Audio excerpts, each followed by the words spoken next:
We are right in the middle of an AI explosion. And let's be real, the tools we use to build are changing almost every single day. So today, we're going to cut through all that noise and look at the open source projects that aren't just new, they are completely redefining what's possible for developers. Let's dive in. So do you ever feel like you're trying to drink from a fire hose of AI innovation? Yeah, you are not alone. It is a chaotic and honestly an incredibly exciting time. But that's exactly why we're here, to give you a clear, simple guide to the open source projects that actually matter right now. All right, so where do we even begin? We are going right to the foundation, deep inside what I like to call the AI engine room. This is all about the tools developers are using to actually build and train the core AI models themselves, the brains of the operation.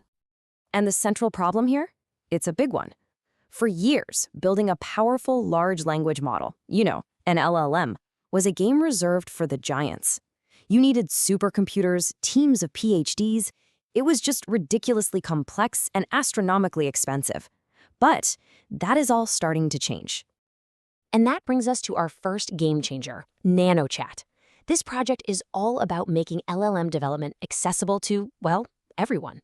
It's affordable, it's understandable, and most importantly, it's a hackable stack. You can really get your hands dirty with it. So how does NanoChat actually pull this off?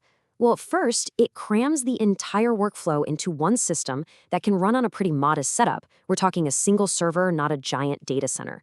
Second, and this is key, it's built for learning. The code is clean, it's readable, and it even gives you this performance report card that literally teaches you how to make your model better. Okay, so NanoChat lets you build your own LLM from the ground up.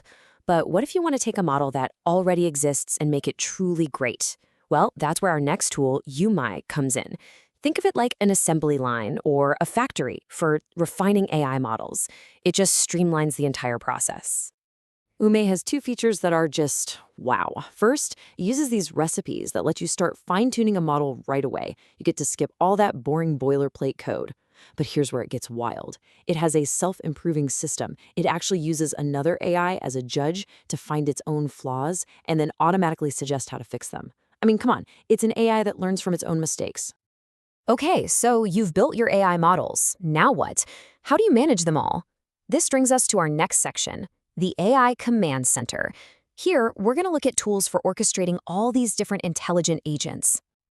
You see, the problem is, as you start deploying more and more AI agents, things can get messy, fast. You end up with these separate systems, duplicated effort, just a totally chaotic setup that is absolutely impossible to scale.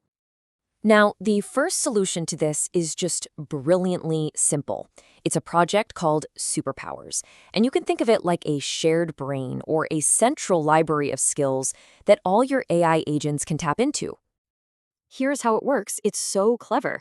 Instead of every single agent having to learn how to, say, plan a task or debug code from scratch, it just checks out that skill from the Superpowers library. This means every agent uses the same powerful, consistent skill, and you finally stop reinventing the wheel over and over again. Now, for coding tasks, we have something called CMOX. And honestly, the best way to understand this is to picture an air traffic controller for a bunch of AI coding agents who are all trying to solve the same problem at the same time. The key word here is control. CMOX gives each AI its own little sandbox workspace so they don't trip over each other. Then it takes all their proposed solutions, the code changes, the test results, everything, and presents them to a human developer. This lets you, the developer, easily compare all the options and just pick the best one. It's fantastic. But what about bringing all this AI power to your everyday tasks? Well, that's where Nano Browser comes in. It's a tool that effectively turns your regular old web browser into a smart, personal assistant that can automate really complex tasks online. Its magic really comes from this little team of agents it has working together. A planner figures out the steps, a navigator goes and does them on the web, and a validator double-checks the work. And here's the huge plus.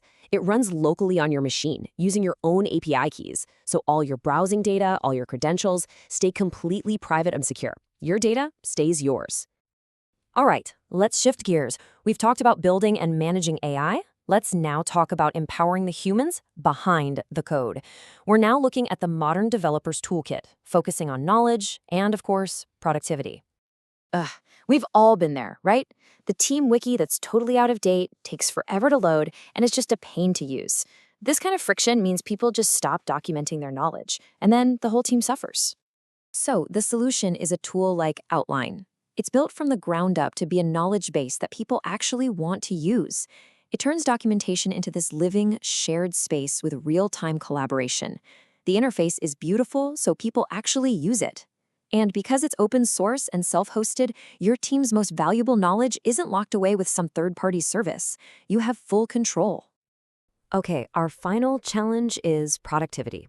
It's really the death by a thousand cuts problem. All those small, repetitive, annoying tasks that just eat up a developer's day and completely kill their creative flow. So here's a quick look at the new supercharged toolbox. You've got Glit-Tata, which provides this almost magical type safety for GraphQL, catching errors as you type. Then there's ZetaWork, which completely automates require statements, a huge pain point in Ruby. The AI SDK gives you a framework for building complex AI apps, handling stuff like state and streaming for you. And finally, Cloudflare's Vibe SDK lets you build and deploy entire web apps just by describing them in plain English. Each one of these is designed to kill a specific pain point and just supercharge your workflow. So, after looking at all these incredible projects, let's just zoom out for a second. What does this all really mean for the future? And maybe more importantly, what does it mean for you? The big takeaway here is this. There is a massive trend of open source tools taking these incredibly complex problems and making them simple.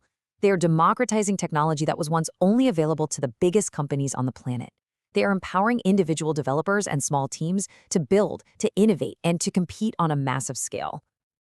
Essentially, tools like these are handing out superpowers to anyone with a great idea. So the only real question left is, what are you gonna build? Let me know in the comments below. I'd love to hear about it.